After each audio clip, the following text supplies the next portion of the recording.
안녕하세요. 사연 읽어주는 남예입니다. 오늘도 와주셔서 감사합니다. 구독과 좋아요 부탁드리며 오늘의 사연 바로 시작하겠습니다. 안녕하세요. 저는 40대 중반의 한 남성이에요. 제가 겪은 너무나도 충격적인 이야기를 한번 해볼까 합니다. 저는 제가 되게 똑똑하고 잘난 사람이라 생각하며 살았습니다. 학창 시절에 나름 공부를 잘하는 편이었고 적당히 좋은 대학을 나와 나름 돈도 잘 버는 직종에 종사하며 살았으니까요. 주변에서 소개팅도 많이 들어왔었어요. 그렇게 몇 명의 여자들을 사귀게 됐습니다. 하지만 여자들과의 만남은 오래가지 않았어요.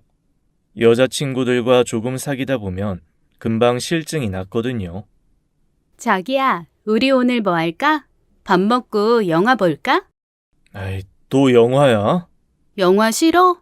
그럼 오붓하게 비디오방 갈까? 아유, 얘 은큼한 것 좀 봐. 매번 누구 양기를 빨아먹으려고. 저기 미안한데 나 좀 피곤해서 일찍 들어가 볼게. 뭐야, 2주 만에 만났는데 그런 게 어딨어. 자기야. 그렇게 여자친구를 강남역 4번 출구에 내버려 두고 집으로 돌아온 뒤 잠수를 탔어요. 연락을 끊고 자연스러운 헤어짐을 기다리곤 했습니다. 한 번은 음기가 충만한 여자친구를 만났는데 그것도 한두 달만 좋지 그 이후에는 금방 실증이 나더라고요. 자기야, 오늘은 땡땡 호텔 어때? 거긴 지난달에도 다녀왔잖아. 그럼 이번에 새로 지은 신축 모텔 있던데 거기로 갈까? 지은아, 네 머릿속엔 언제나 호텔이나 모텔밖에 없는 거냐? 좀 신박한 다른 데이트는 없는 거야? 어떻게 된 여자애가 음탐하고 조심함이라고는 하나도 없냐? 뭐야, 좋다고 같이 놀 땐 언제고 이제 와서 조신 타령이야?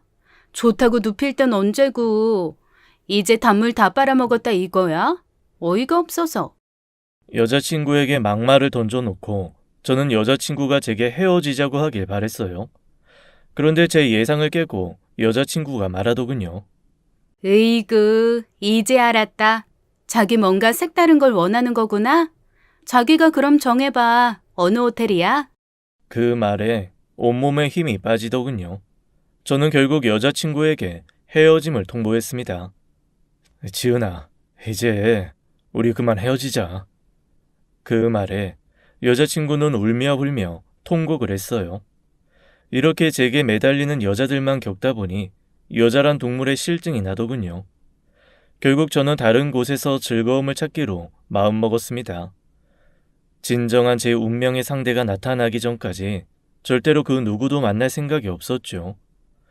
저는 운동을 하며 마음을 정화할 생각에 헬스장을 끊었습니다. 규모가 1000평이나 되는 큰 곳이었고 그곳엔 골프, 필라테스, 요가 등 없는 게 없더군요. 헬스장에 가서 운동을 하다 보면 꼭 한 명씩 여자들이 접근하곤 하는데요. 그런 사람들 중에 강사들도 없잖아 있곤 해요. 제가 철벽을 치다 보니 철벽남이라고 소문이 났습니다. 그랬더니 오히려 남자 트레이너 분들이 절 좋아하더라고요. 저를 경쟁자로 인식하던 사람들이 저를 일종의 동료로 생각해 주더라고요. 그렇게 저는 그들에게 아주 우호적인 동료이자 친구가 되었습니다.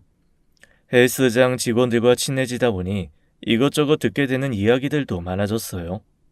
어느 트레이너가 그만뒀다거나 새로 헬스장을 차려서 나갔다거나 하는 이야기들이요.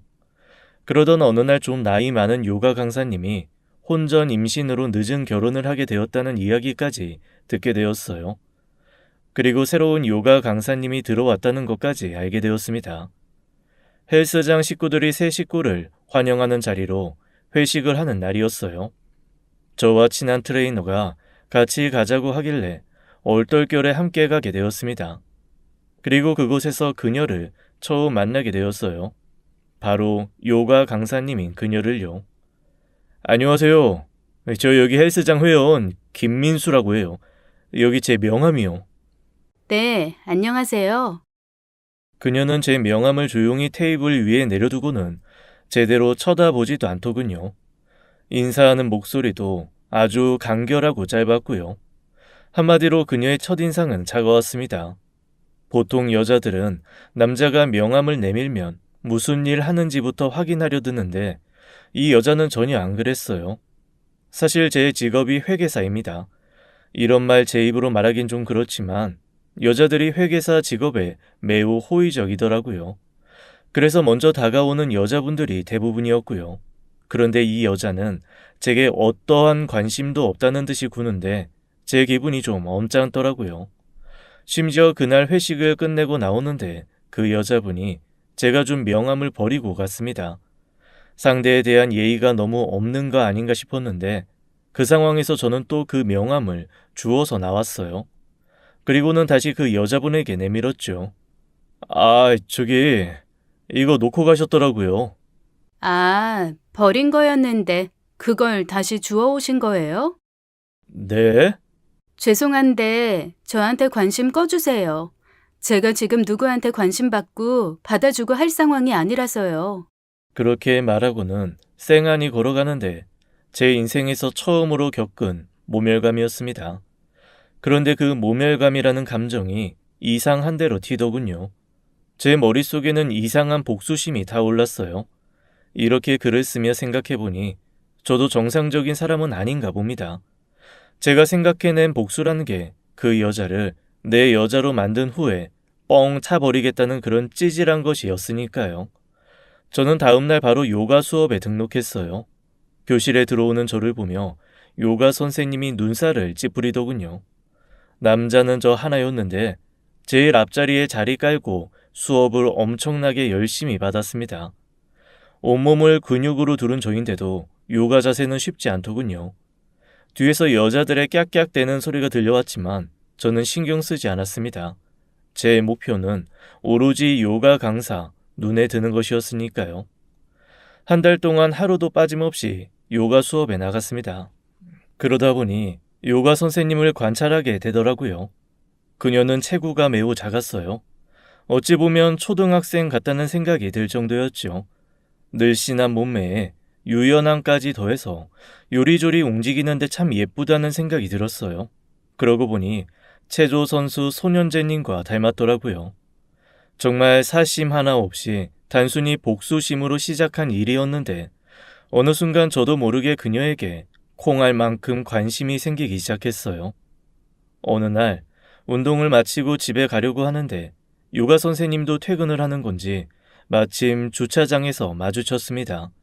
그런데 그녀의 표정이 무척 곤란한 듯 보였어요. 아, 진짜 미치겠네. 오늘은 절대 늦으면 안 되는데. 무슨 일이에요? 아이, 차 고장났어요. 이 고물차가 노망이 났나 봐요. 시동이 안 걸려요. 아, 어디 한번 봐봐요. 에이, 이거 아무래도 배터리 나갔나 보네. 연식이 오래돼서 그런가 경고등도 많이 떠 있고. 에이, 저 서비스 부르세요. 아, 저기 혹시 저 좀 태워주실 수 있을까요? 네? 오늘만 좀 태워주세요. 제가 오늘 일찍 집에 들어가 봐야 해서요. 제가 월급날 되면 기름값은 드릴게요. 그렇게 강사님을 집 근처까지 데려다 주게 되었습니다. 왜 오늘 일찍 집에 들어가야 하느냐고 물어보자 통금 시간이 있다고 하더군요. 요즘 시대에 정말 드문 처자다 라는 생각이 들었어요. 차를 수리하는 기간 동안 몇 번 더 집 근처에 데려다 주게 되었어요. 그러다 보니 둘 사이가 전보다는 좀 더 가까워졌습니다. 그러던 어느 날이었어요. 하루는 무슨 바람이 불었는지 선생님 표정이 무척 밝더라고요. 평소에 얼음 공주 모습은 온데간데 없이 말이죠. 저는 그 틈을 노려 음료수를 건넸습니다. 무슨 기분 좋은 일 있으신가 봐요? 아, 그게 티가 나나요? 신기하네. 무슨 일인데요? 아이, 뭐 복권에라도 당첨된 거예요? 복권이요? 뭐 얼추 비슷하긴 하네요. 뭔데요? 그나저나 오늘 시간 돼요? 오늘 제가 식사 대접 한번 할까 해서요. 그동안 차 얻어 탄 것도 있고 자동차 수리센터에 맡겨주신 것 보답도 할 겸요. 저는 속으로 쾌재를 부르고는 제가 아는 가장 근사한 레스토랑으로 그녀를 데리고 갔어요. 우리는 기분 좋게 식사하고 서로에 대해 이야기를 조금 나누게 되었어요. 아내는 매일 밤 10시까지는 꼭 집에 들어가야 할 만큼 집이 엄하다고 했습니다. 부모님이 많이 엄하신가 보네요. 그렇죠 뭐. 어머, 벌써 시간이 이렇게 됐네요. 그만 일어날까요? 그녀는 부모님 이야기만 나오면 딴청을 피우는 듯 했어요. 게다가 항상 시간에 쫓기는 사람 같았습니다. 그녀는 신비로운 사람 같았어요. 흔히 양파 같은 사람이라고 하죠. 까도 까도 알 수 없는 사람. 그게 바로 제가 바라본 그녀의 모습이었죠. 예쁘장하고 귀여운 외모 때문에 주변에 남자들이 많았음에도 철저히 철벽을 치는 모습이 마치 저를 보는 것 같았어요. 조신한 모습 또한 제게 신선하게 다가왔고요. 게다가 제게 너무 잘 보이려 하지 않는 모습도 매력적이라고 생각되더군요. 그날의 식사 이후 저는 그녀와 한 걸음 더 가까워졌고 우리는 어느새 연인이 되었습니다. 제가 먼저 누군가에게 다가가고 사귀자고 한 건 처음이었어요. 더 많이 사랑하는 사람이 약자라더니 그 말이 진짜더라고요. 그녀는 언제나 갑이었고 저는 을의 입장이었어요. 만나는 날짜와 시간은 물론이고 장소까지 항상 그녀의 의견을 따랐습니다. 그럴 수밖에 없었던 게 그렇게 하지 않으면 만날 수가 없었거든요. 자기야, 우리 이번 주에 볼 수 있는 거지? 이번 주? 혹시 화곡역에서 오후 2시부터 4시까지 괜찮아? 화곡? 아이, 갑자기 웬 화곡이야? 거리도 먼데 겨우 2시간밖에 못 본다고? 안 돼? 역시 좀 무리지?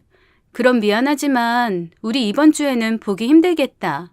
아니야. 아이, 그럼 또 몇 주나 기다릴지 모르는데 내가 맞춰야지. 정말? 자기가 그렇게 말해주면 뭐. 그럼 그때 봐. 저번처럼 30분만 더 있다 가라는 둥 그런 얘기 하기 없기다.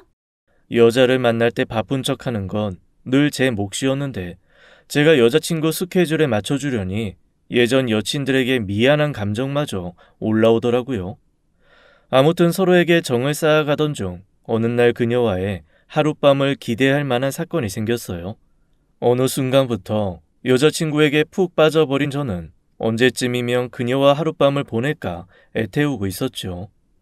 여자친구와 사귄 지 한 3개월 정도 지났을 무렵의 일이었어요. 밤 12시가 되어서 여자친구에게서 전화가 왔습니다. 여보세요, 자기야? 이 시간에 안 자고 뭐해? 자기야, 나 좀 도와줘. 무슨 일이야? 나 무서워. 빨리 우리 집으로 좀 와줘. 여자친구는 떨리는 목소리에 놀란 저는 불이 나게 여자친구의 집으로 달려갔어요. 그동안 여자친구가 집을 보여준 적이 없어서 몰랐는데 여자친구는 원룸에 혼자 살고 있더군요. 저는 통금 시간이 있는 여자친구이기에 당연히 부모님과 함께 살고 있을 거라 생각했습니다. 그런데 그럴 생각할 겨를 없이 여자친구의 원룸은 엉망진창 상태였어요. 유리창은 깨져 있고 집기들은 다 부셔져 있는 상태였죠. 여기저기 서랍도 다 헤집어져 있는 게 아무래도 도둑이 든 것 같았습니다. 자기야, 괜찮아? 어디 다치진 않았고? 괜찮아. 이게 갑자기 어떻게 된 거야? 언제 이런 거고? 모르겠어. 자기 전에 목이 말라서 물을 먹으려는데 생수가 다 떨어졌더라고. 그래서 물 사러 편의점에 갔다 왔더니 이렇게 돼 있었어. 일단 신고부터 하자. 신고? 아, 그런 거 했다가 괜히 보복당하면 어떡해. 나 너무 무서워. 신고를 해야 다음부터 이 집에 안 들어오지. 그나저나 뭔 놈의 도둑이 이렇게 집을 다 때려 부셔놨냐. 안 되겠다. 내가 지금 바로 신고할게.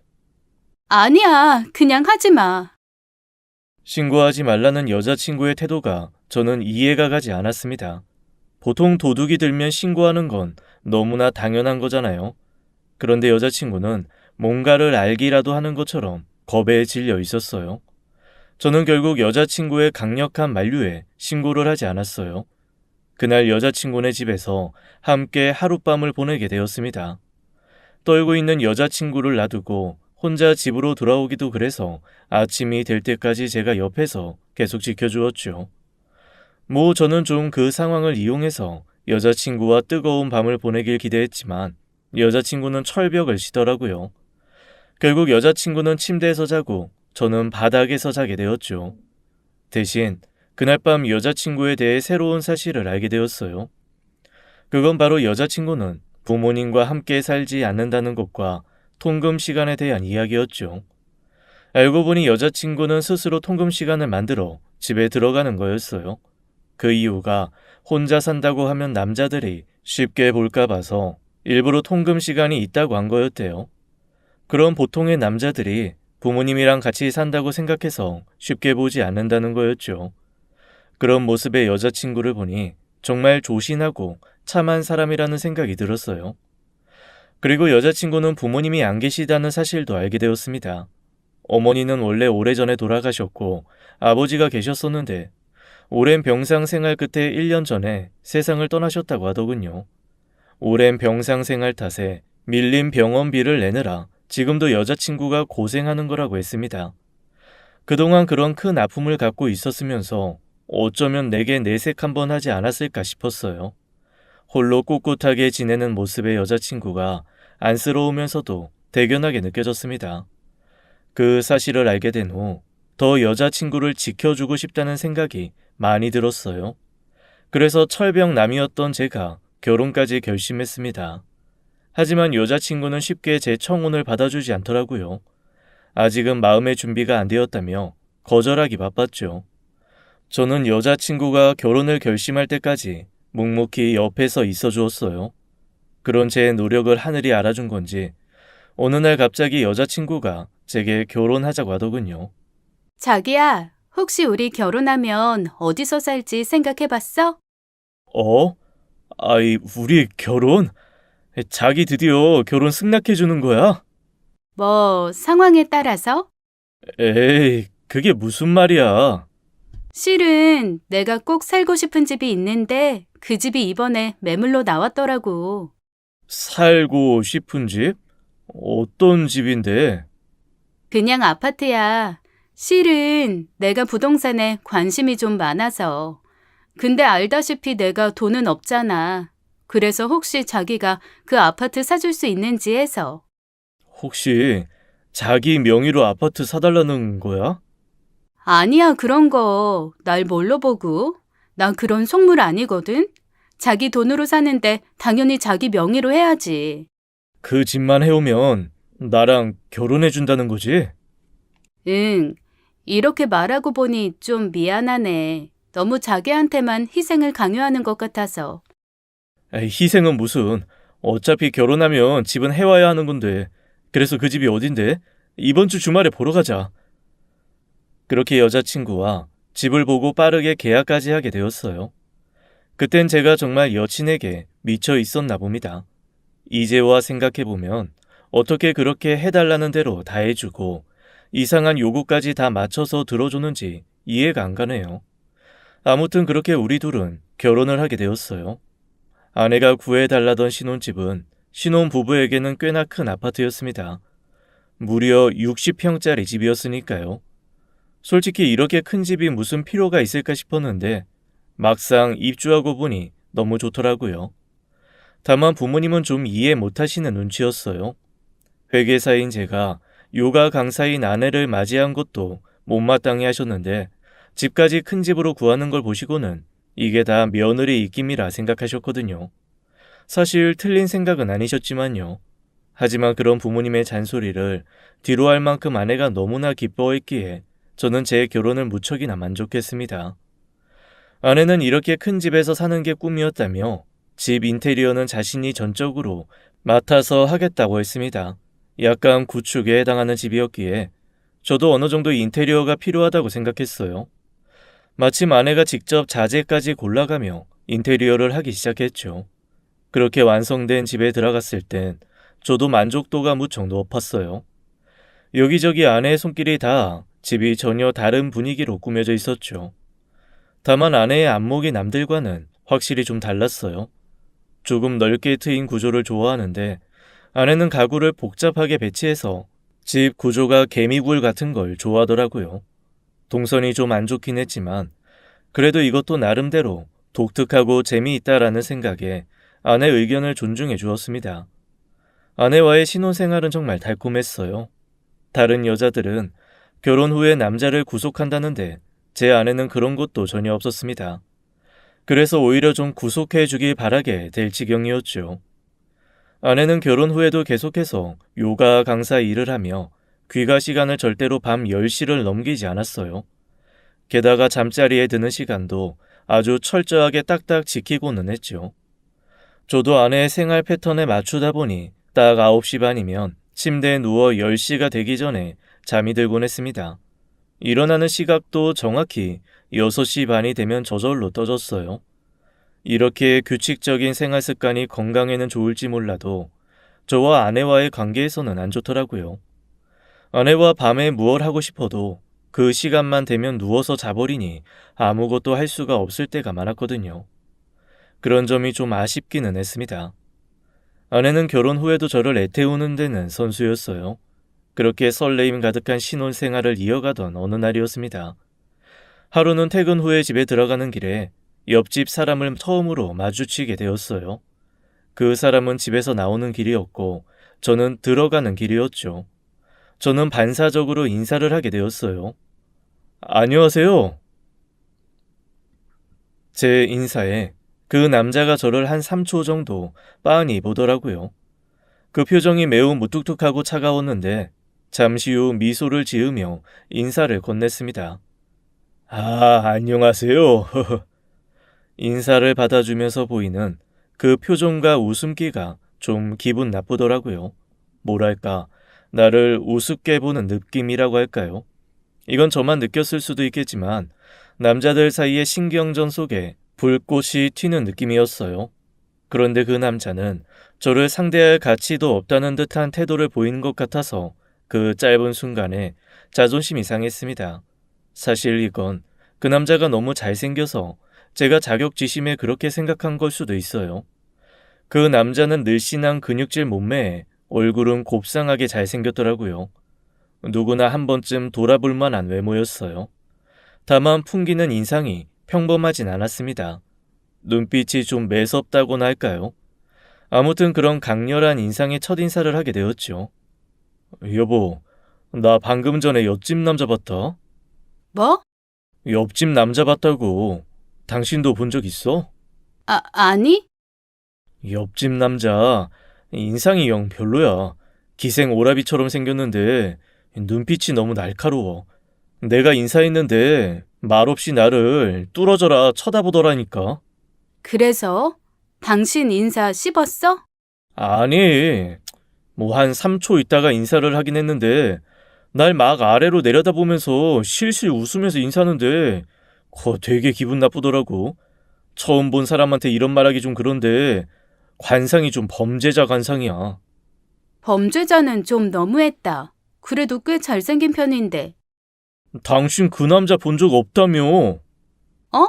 아, 그게 생각해보니까 전에 한번 본 것 같네. 엘리베이터에서. 이제 생각났어. 그래? 아이 근데 잘생긴 것보다 중요한 게 인상 아니야? 나처럼 이렇게 사람이 좋아 보여야지. 안 그래? 그렇게 아내와 가벼운 대화를 나누었다고 생각했습니다. 하지만 그 말 속엔 뼈가 있다는 걸 저만 눈치채지 못했죠. 그 후로도 몇 번이나 더 옆집 남자를 보곤 했어요. 봐도 인상은 영 별로더군요. 그냥 잘생긴 깡패 같았어요. 그런데 하루는 그놈이 먼저 인사를 다 하더라고요. 안녕하세요. 퇴근하시나 봐요. 아, 네. 그쪽은 어디 가시나 봐요. 이 놈은 제 말에 대답은 안 하고 딴소리를 하더라고요. 신혼이죠. 신혼생활 어때요? 결혼하면 좋은가요? 네? 아, 네. 그럼요. 좋죠. 좋구나. 아내분도 그렇게 생각하고요. 예? 아이, 그야 뭐 당연한 거 아니겠습니까? 그럼 전 이만. 그러고는 휙 가버리더라고요. 대화가 완전 일방통행이었습니다. 지 혼자 할 말만 하고 할 말 끝나니 쌩 가버리는 게 사람 열받게 하더라고요. 그 후에도 몇 번 더 비슷한 상황이 있었는데 저는 뭐 일일이 대답해 줄 필요 없겠다 싶어서 대충 얼버무리곤 했습니다. 보통 몇 시에 주무세요? 그냥 때 되면 자요. 그런 건 뭐하러 물어봐요? 그냥요. 다른 사람들 몇 시에 자나 해서요. 그러는 그쪽은 몇 시에 자는데요?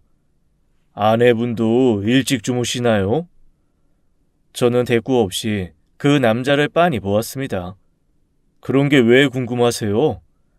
그냥 궁금해서 물어본 건데, 아이 우리 사장님 기분 나쁘셨나 보네. 그리고는 제 어깨를 툭툭 치더니 가버리더라고요. 보면 볼수록 마음에 안 들어서 앞으로는 인사도 하지 말아야겠다는 생각이 들었습니다. 하지만 옆집이다 보니 계속 마주치게 되더라고요. 이제 저는 먼저 인사를 안 하는데 그놈이 먼저 말을 걸곤 했습니다. 나 오늘 옆집 아줌마 봤어요, 마트에서. 아저씨 회사가 있을 때. 그러면서 실실 웃는데 어이가 없더라고요. 이놈이 내 마누라한테 관심이 있나 싶어 경계심이 팍 들었습니다. 제가 말없이 쳐다보자 그러더군요. 왜? 아니 내가 옆집 아줌마 보면 안 되는 거예요? 아저씨, 눈에 힘 풀어요. 아이 무서워 죽겠네. 점점 옆집 남자가 불편해졌어요. 보아하니 하루 종일 집에만 붙어 있는 것 같은데 내 아내가 혼자 집에 있을 때 찾아오면 어쩌나 싶더라고요. 그냥 다 불안했습니다. 그런데 저를 더 불안하게 하는 일이 일어났어요. 그날도 어김없이 자리에 일찍 누워 잠이 들었습니다. 그런데 감기 기운이 있어서인지 목이 많이 아프더라고요. 물을 마시기 위해 잠에서 깨게 되었어요. 기침이 자꾸 나오려는 걸 꼭 참았습니다. 아내가 깰까 봐서요. 그런데 옆자리를 확인해 보니 아내가 없었어요. 저는 집 이곳저곳을 둘러보며 아내를 불렀습니다. 하지만 아내는 보이지 않았어요. 60평대 집이다 보니 화장실도 3개라서 화장실도 하나하나 모두 찾아보았는데 아내는 없었어요. 혹시 이 시간에 밖에 나갔나 싶어서 신발장에서 아내 신발을 찾아보았는데 신발은 그대로였어요. 다른 신발을 신고 나갈 수도 있으니 전화를 해봐야겠다는 생각이 들었죠. 아내는 전화를 받지 않았습니다.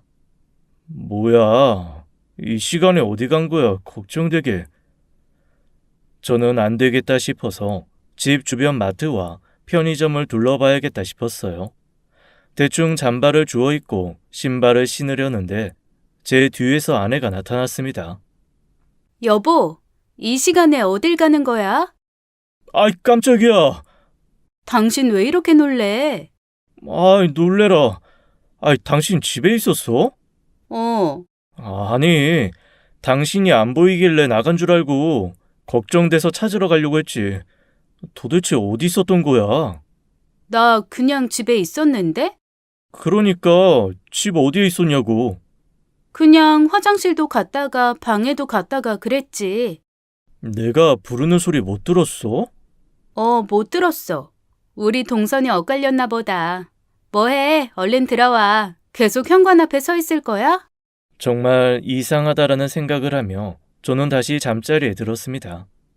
아무리 집이 크다고 해봐야 60평대인데 이렇게 사람 하나 못 찾을 정도인가 싶더라고요. 저는 찾는다고 다 찾아보았는데 그때는 정말 아내가 보이지 않았거든요. 제가 감기에 걸려서 열도 좀 있었고 그래서 그런 건가 하고 넘어갔어요. 그런데 이런 일은 또 벌어졌어요. 또다시 아내가 사라진 거였죠. 역시나 신발은 그대로였어요. 저는 집안을 샅샅이 뒤져보았습니다. 집안 구석구석을 보는데 걸리는 시간도 꽤 오래 걸렸습니다. 이럴 땐 미로 같은 집 구조가 원망스럽더라고요. 그런데 이번에도 역시 아내가 보이지 않았어요. 아내에게 전화를 해보았지만 아내의 핸드폰 벨소리도 들리지 않았죠. 아내가 워낙 몸집이 작아서 어디 장롱에라도 들어가 있나 싶어 장롱까지 모두 다 열어 확인을 해보았어요. 제가 장롱을 뒤지고 있는데 뒤에서 누군가 제 어깨를 툭 쳤습니다. 아이 깜짝이야. 여보, 지금 뭐 하는 거야? 장롱은 왜 다 뒤지고 있어? 당신 어디 갔었어? 혹시 밖에 나갔다가 들어오는 거야? 무슨 소리야? 나 집에 있었는데. 당신 요새 왜 그래? 자꾸 밤마다 깨고. 나 없어졌다고 온 집을 다 헤집고 다니고. 당신 요새 기가 많이 허해진 거 아니야? 그리고 내가 안 보이면 잠깐 화장실에 갔나 보다 하면 되지. 뭘 이렇게까지 해서 찾으려고 해?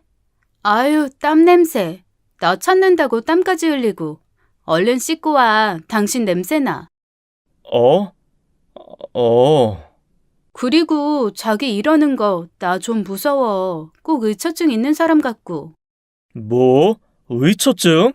야, 그건 좀 말이 심하다. 그럼 당신이 그런 행동을 하지 말든가. 얼른 씻기나 해. 제가 씻으러 가는데 아내가 작게 중얼거리는 소리가 들렸습니다. 아, 왜 자꾸 깨는 거야? 이 당시에 저는 정말 제가 잘못 들은 말인 줄 알았어요. 저는 가다 말고 서서 물었습니다. 뭐? 지금 뭐라고 했어? 어? 나 아무 말도 안 했는데? 그날 이후에 또 한 번 같은 일이 생겼어요. 아내가 사라졌다가 제가 집을 다 찾고 난 후에 안방에 들어와 보니 아내가 침대에서 자고 있었던 거였죠.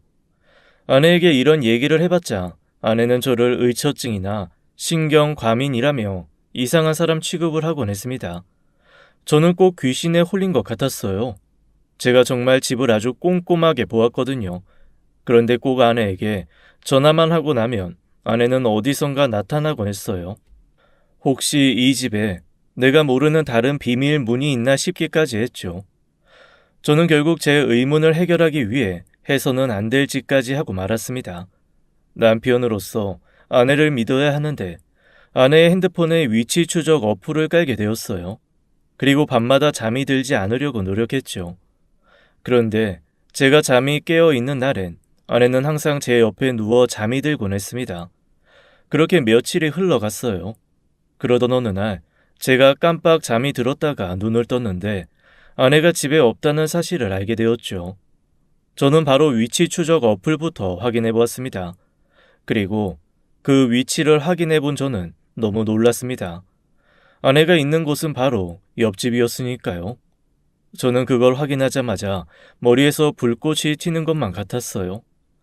제 아내가 밤마다 옆집 남자와 무언가를 했을 걸 생각하니 돌아버릴 지경이었습니다. 저는 당장에 옆집으로 향했어요.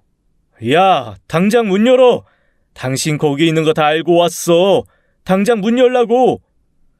제가 한 5분간 문을 두들기고 발로 차는데도 옆집 남자는 바로 나와볼 생각을 안 하더군요. 그럴 수밖에요. 둘이 안에서 이 상황을 수습하려고 머리를 굴리고 있을 테니까요. 저는 고성을 지르고 발차기를 멈추지 않았어요. 온갖 욕이란 욕은 다 해가며 문을 쾅쾅 두드려대는데 어느 순간 집안에서 이상한 소리가 들리더군요. 웅성웅성 거리는 것 같기도 하고 뭔가 부산스러운 소리 같은 게 들려왔어요.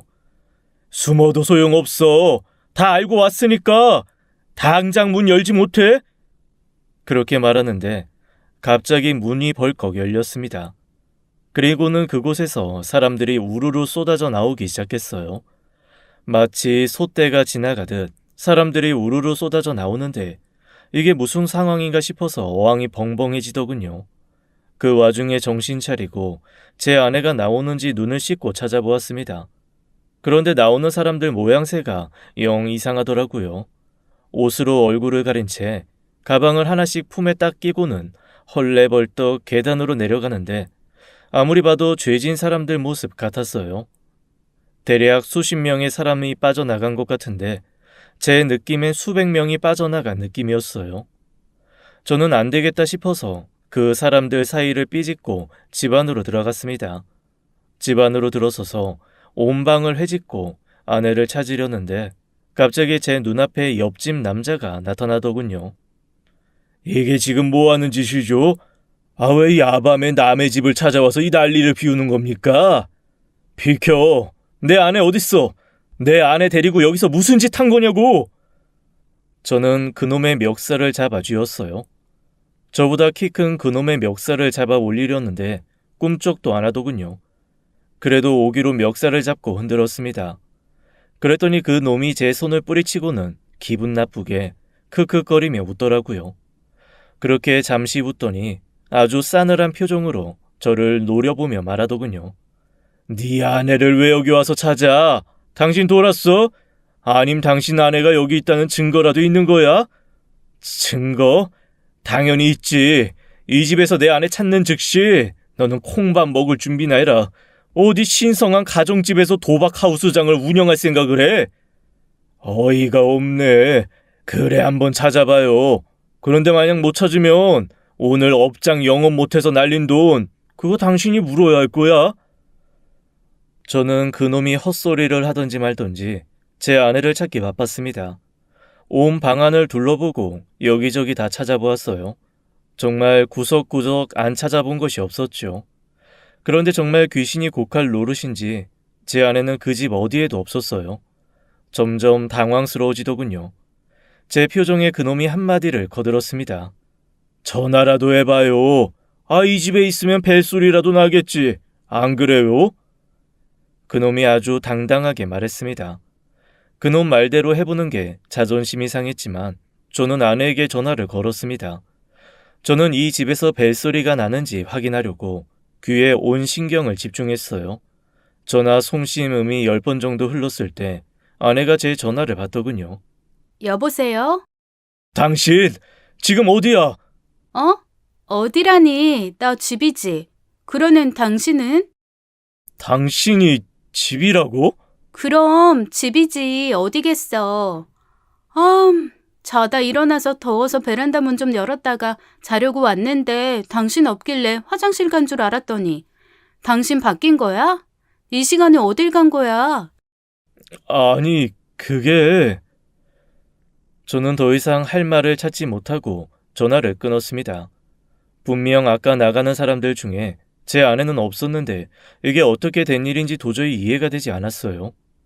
옆집 남자는 팔짱을 낀 채 저를 한심하다는 듯 위에서 아래로 내려다보고 있더군요. 죄송합니다. 제가 큰 오해를 한 것 같아요. 오늘 매출 어떻게 메꿀 건데 당신 같은 일반 전문직이 여기 하루 매출 갚으려면 당신 한 달치 월급으로도 모자라. 그런데 어찌됐든 이거 불법이잖아요. 여기서 이런 거 하면 안 되죠. 안 그래요? 어이가 없네. 불법 영업은 방해해도 된다는 거야 뭐야? 됐고 당신 돈 필요 없으니까 이왕 이렇게 알려진 거 눈 감아주는 조건으로 오늘 일 없던 걸로 하는 거 어때? 그럼 나도 더 이상 이웃집에 걸릴까봐 신경 쓸 필요도 없고 서로 상부상조하는 거 아니야? 저는 옆집의 불법 도박 장면을 봤음에도 결국 신고하지 못했습니다. 옆집이 도박 하우스장이라는 게 좀 충격이긴 했지만 그날 아내의 행적의 미스테리로 인해 충격이 더 컸거든요. 아내는 제게 어딜 갔다 왔냐며 묻더군요. 당신 이 시간에 어딜 다녀온 거야? 아니, 그냥 잠깐 밖에. 그런데 말이야, 혹시 밖이 좀 소란스러웠을 텐데 아무 소리 못 들었어? 소리? 글쎄, 난 아까도 말했다시피 베란다 문 열고 와서 바로 다시 잠들어서 내가 깊이 잠들어서 아무 소리도 못 들었는데 혹시 오늘 밖에서 무슨 일 있었던 거야? 뭔데? 아니야, 아무것도. 그날 이후 저는 제 자신을 의심하기 시작했어요. 혹시 내게 의처증이 있는 건가? 아니면 환각과 환청 혹은 환시 같은 게 있어서 일어나지 않은 일을 겪거나 느끼는 건 아닌지 말입니다. 내가 원래 이렇게 여자한테 집착하는 타입이었나 곰곰이 제 자신을 돌아보게 되더군요. 아무리 봐도 제가 미친 것 같진 않은데 아내가 자꾸만 집안에서 사라지니 저는 다른 방법을 찾게 되었어요. 그건 바로 집안에 CCTV를 설치하는 것이었죠. 아내 모르게 설치된 CCTV를 저는 매일 아침마다 몰래 확인을 했습니다. 하지만 그 영상을 보고 난 후 저는 더더욱 미스테리에 빠졌어요. 영상의 모습은 이랬습니다. 아내가 조용히 안방 문을 열고 나오더니 주방과 연결된 베란다로 가는 게 보이더군요. 그런데 그곳에 간 아내가 3시간이 지나서야 베란다 문을 열고 나와 안방으로 들어오더라고요.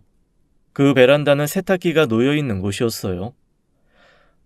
한밤중에 잠옷을 입은 채로 베란다에 3시간씩이나 있는 게 평범한 상황은 아니잖아요. 너무 이상했습니다. 저는 아내가 집을 비운 사이 그 베란다를 꼼꼼히 살폈어요. 그리고 엄청난 사실을 알게 되었죠. 그 베란다 세탁기 뒤쪽에 아주 작은 개구멍이 있다는 사실을요. 제 머리 하나 간신히 들어갈 만한 크기의 구멍이 방석 같은 곳으로 막혀 있었습니다. 저 같은 남자는 절대로 들어갈 수 없는 크기였지만 아내처럼 체구가 작고 유연한 사람이라면 들어갈 만한 크기였죠.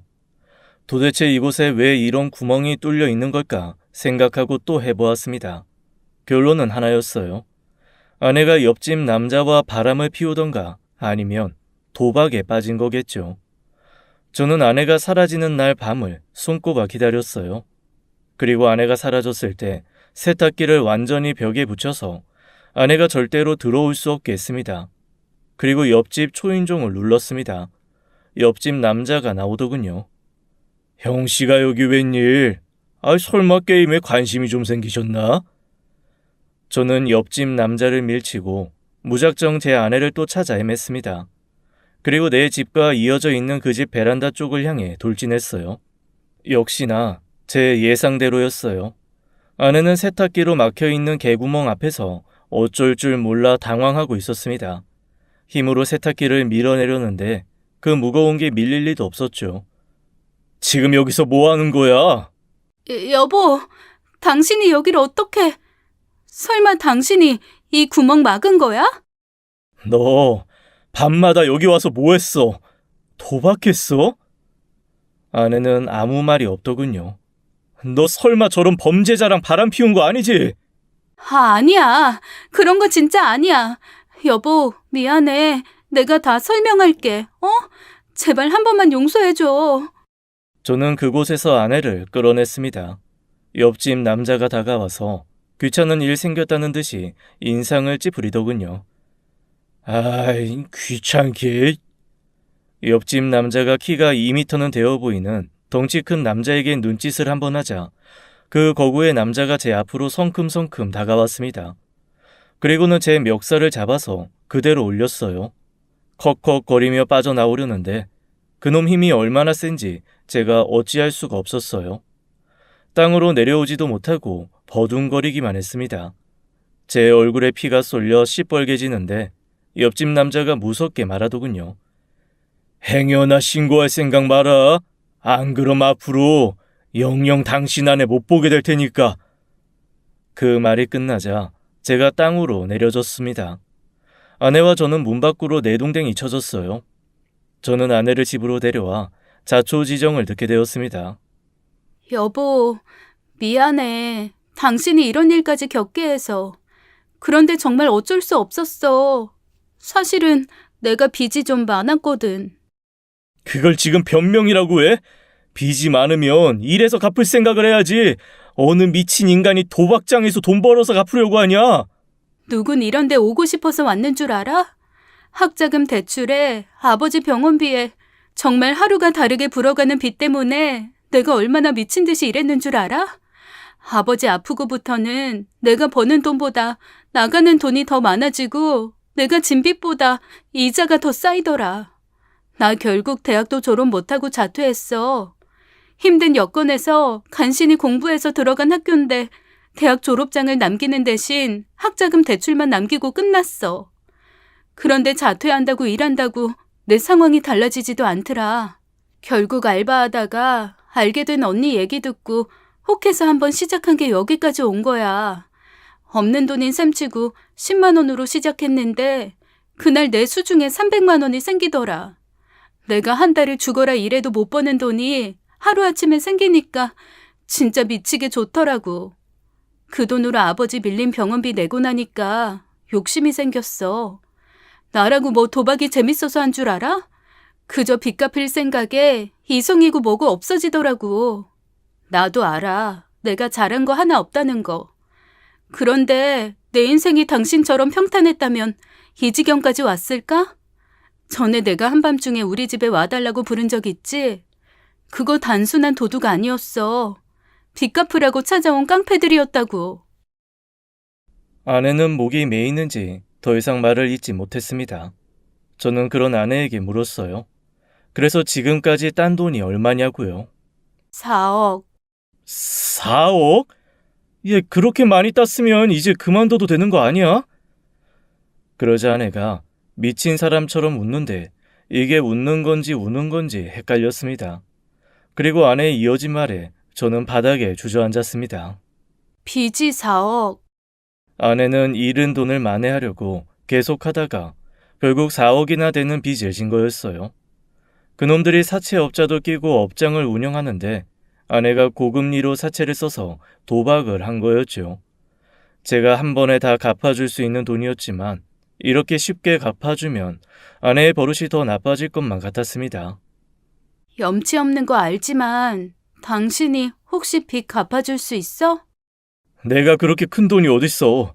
나도 결혼한다고 이 집 해오느라 있는 돈 없는 돈 다 끌어온 건데. 그러자 아내가 제게 실망한 듯한 표정을 짓더군요. 그리고는 황당한 말을 했습니다. 여보, 당신 옆집 신고 안 할 거지? 지금 그게 중요해? 제발 당신이 끼어들어서 일 크게 만들지 말고 나를 봐서라도 눈 감아줘. 응? 부탁할게. 왜? 그럼 또 옆집에 기어들어가서 카드 치려고? 그런 거 아니야. 그냥 나 때문에 하우스장에 문제 생기면 당신한테 해코지 할까 봐 그래. 저는 눈을 질끈 감고는 생각을 정리했어요. 그리고 아내에게 결심한 듯 말했습니다. 우리 당장 이사 가자. 아내는 놀라운 표정을 지었지만 이내 고개를 끄덕였어요. 저는 정말 빠른 속도로 집을 내놨습니다. 개구멍이 뚫려 있는 이 집에 계속 살고 싶지 않았어요. 그리고 집이 나갈 동안 잠시 휴직을 하고 아내와 여행을 떠났어요. 아내는 이렇게까지 하는 제게 고마워하고 미안해했죠. 아내와의 여행이 3주 차에 접어들었을 무렵 부동산에서 연락이 왔어요. 누군가 집을 산다고요. 저는 잠시 서울에 올라와 부동산 계약을 마치고 다시 여행지로 돌아갔습니다. 그리고 제 지인에게 연락을 한 통 넣었어요. 제 지인 중에 계급 높은 경찰이 있거든요. 며칠 후 그 지인으로부터 연락을 받았습니다. 네가 말한 대로 일 처리 다 끝났어. 거의 다 소탕했는데 정작 하우스장 주인은 놓쳤다. 미안해. 경찰들이 들이닥친 날 하필 그 주인장은 그곳에 없었다더군요. 그래서 지금은 숲에 내리고 찾는 중이라고 했습니다. 그 후 저는 여행을 끝내고 부모님의 별장으로 들어갔습니다. 당분간 새 집을 구할 생각이 들지 않았어요. 아마도 개구멍 집에 너무 큰 충격을 받았기 때문인 것 같았죠. 차마 부모님께는 모든 사정을 말씀드리지 못했어요. 그저 일하며 번아웃이 온 것 같아서 잠시 쉬고 싶어서라고 했죠. 시골 별장에서 매일 산책하고 아내와 밥해 먹으며 지내던 어느 날이었습니다. 하루는 저 혼자 시장에 다녀왔는데 아내가 집에 없더군요. 아내가 집에 없다는 사실을 알고는 갑자기 가슴이 답답해져 왔어요. 설마 아니겠지 하면서도 아내가 또다시 도박장에 갔을 것 같아서 겁이 났습니다. 도박이 중독성이 엄청나다잖아요. 저는 아내를 찾아 동네를 1시간쯤 헤매다가 갑자기 위치 추적 어플이 생각났어요. 아내가 아직 어플을 지우지 않았기만을 바라며 제 핸드폰을 확인해 보았습니다. 아내의 위치가 잡히더군요. 저는 차를 곧장 끌어 아내가 있는 곳을 향해 가보았어요. 그런데 그곳에서는 정말 상상도 못할 일을 보게 되었습니다. 도박보다도 더 충격적인 사실을 마주해야 했거든요. 위치 추적이 가리키는 곳은 어느 시골의 한적한 집이었어요. 회색 지붕의 파란 대문집에 들어서자 그곳에는 아내와 웬 노인과 아이가 앉아 있었어요. 그들은 마루에 걸터 앉아 삼겹살을 구워 먹고 있더군요. 제가 들어오자 삐걱거리는 대문 소리에 모두가 저를 쳐다보았어요. 저를 본 아내의 표정은 잔뜩 겁에 질려 있었고 노인과 아이는 저 사람 누구지 하는 표정이었습니다. 저는 천천히 그들을 향해 걸어갔어요. 그리고 잠시 후 방에서 한 남자가 나오는데 그 남자의 정체에 저는 이성을 잃었습니다. 왜냐하면 그놈은 옆집 남자였거든요. 경찰들이 놓쳐타던 바로 그놈이요. 그놈은 저를 보더니 질린다는 표정을 지었습니다. 그리고는 이내 웃으면서 말하더라고요. 이야, 이 진숙이 인기 많네. 남자가 이 깊은 시골까지 찾아오게 만들고 아, 그런데 어쩌지? 이 꼬마 보여. 혹시 얘 누군지 알아? 저는 옆집 남자가 떠드는 꼴을 보기가 싫었어요. 그래서 아내의 손목을 잡고 나오려고 했습니다. 여기서 뭐 하는 거야? 나와. 집에 가게. 아파. 이건 놔. 당장 나오라고. 제가 소리를 치자 아내 옆에 있던 아이가 울음을 터뜨렸습니다. 엄마, 우리 엄마 아프게 하지 마. 아저씨 저리 가. 그러면서 저에게 달려들어 제 다리를 발로 차고 주먹을 휘두르더군요. 네 신데 내 손녀딸 손목을 잡고 남의 집 밥상을 깽판을 만드는 거요? 손녀딸이라뇨. 그럼 혹시 제 와이프 할머니 되십니까? 그럼 저놈은 뭔데요? 누구긴 우리 증손주 애비 되는 사람이지. 도대체 저 사람들이 무슨 말을 하는 건지 이해가 가지 않았습니다. 그저 귀가 멍멍해지는 것 같았어요.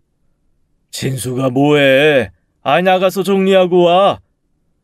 그 남자 말에 아내가 저를 데리고 밖으로 나가자더군요. 저는 그냥 여기서 말하라고 성질을 부렸습니다. 그런데 미친 사람처럼 소리 지르는 제 모습에 아이가 엉엉 울더군요. 결국 저는 그 노인과 아내 손에 대문 밖으로 끌려나와 주었어요. 아내는 저에게 미안하다는 말로 자신의 이야기를 시작하더군요. 내가 다 설명할게. 당신한텐 정말 미안해. 그리고 시작된 이야기에 저는 정말 학을 떼버렸어요. 아내가 그놈에게 진 도박 빚을 몸으로 갚았던 거였어요. 그것도 여러 번이요. 그래서 아이가 생겼고 그 아이를 시골 외할머니네 집에 맡긴 거였죠. 그렇다고 그놈과는 혼인을 하지도 않았답니다. 그런 놈이 아내와의 사이에 아이가 생겼다고 결혼 같은 걸 해줄 리가 없었으니까요. 아내는 더 끔찍한 이야기를 꺼내더군요. 나 그 사람 옆에 있고 싶어. 그 남자가 좋은 사람은 아니지만 나 그 남자 사랑해. 어이없는 이야기에 온몸에 피가 빠져나가는 것 같았어요. 사랑이라니. 누가 누굴 사랑한다는 건지 듣고도 이해가 가지 않았습니다. 단순히 도박한 거 아니었어? 바람까지 피우면서 개구멍 왔다 갔다 했던 거야? 바람 아니야. 오히려 당신 존재가 그 사람한테 불륜인 거지. 뭐? 그럼 대체 나랑 결혼은 왜 한 거야? 네가 죽도록 좋아하는 저 범죄자랑 결혼할 것이지. 저 사람 그런 식으로 말하지 마. 당신이랑 결혼한 건 그냥 일종의 오기 같은 거였어. 그게 무슨 뜻이야? 아내는 그놈에게 질투심을 유발하려고 저와 결혼해서 그의 옆집으로 이사를 왔다고 했습니다. 그래서 자기 좀 봐달라고요. 그런데 냉혈 아닌 그놈은 오히려 그 상황을 즐겼다고 하더군요. 제 아내와 아이를 책임질 생각은 하지 않으면서 도박에 물들여 빚을 지게 하고 데리고 놀기만 한 거였죠. 아내는 도박보다도 그 잘생긴 범죄자 놈에게 미쳐있는 사람이었어요. 자신에게 해가 되는 걸 알면서도 끊지 못하는 사랑 중독자였습니다. 그동안 아내가 제게 보였던 모든 행동들이 주마등처럼 지나가더군요. 밤 10시까지 집에 들어가야 했던 건 신데렐라처럼 시간 맞춰 도박장에 들어가기 위함이었고, 데이트 장소와 시간을 자기 마음대로 정했던 것도 도박장 위치가 달라져서였기 때문이었어요. 게다가 갑자기 결혼하자며 집을 사달라고 한 것까지 모든 이유가 그놈의 도박장 때문이었습니다. 아니, 그 도박장에 그놈이 있었기 때문이라고 해야 할까요? 저는 아내의 핸드폰을 빼앗듯이 낚아채서 위치 추적 어플을 지웠어요. 그렇게 아내와 이별을 했습니다. 이혼 판결을 받고 나오는데 빚을 한 푼도 안 갚아주길 잘했다는 생각이 들면서 씁쓸한 미소가 지어지더군요. 위자료 소송으로 3천만 원을 받을 수 있게 되었는데 빚뿐인 아내가 그 돈을 언제 갚을지는 모르겠습니다. 아참, 그놈은 그날 시골에서 절 본 후 바로 자취를 감췄다더군요. 아마도 제가 신고한 것을 눈치채서였겠죠. 물론 신고하긴 했었습니다. 나쁜 놈은 벌 받아야 마땅하니까요. 어쩌면 저도 결혼 전 여자들을 울린 대가로 벌을 받은 건 아닐까라는 생각이 들곤 합니다. 그래서 이제는 착한 사람, 좋은 사람이 되려고 애쓰며 살고 있어요. 제 이야기는 여기까지입니다. 긴 사연 들어주셔서 감사합니다. 지금까지 사연 읽어주는 남녀였습니다. 끝까지 함께 해주신 여러분 감사드리며 저희는 다음 사연으로 돌아올게요. 감사합니다.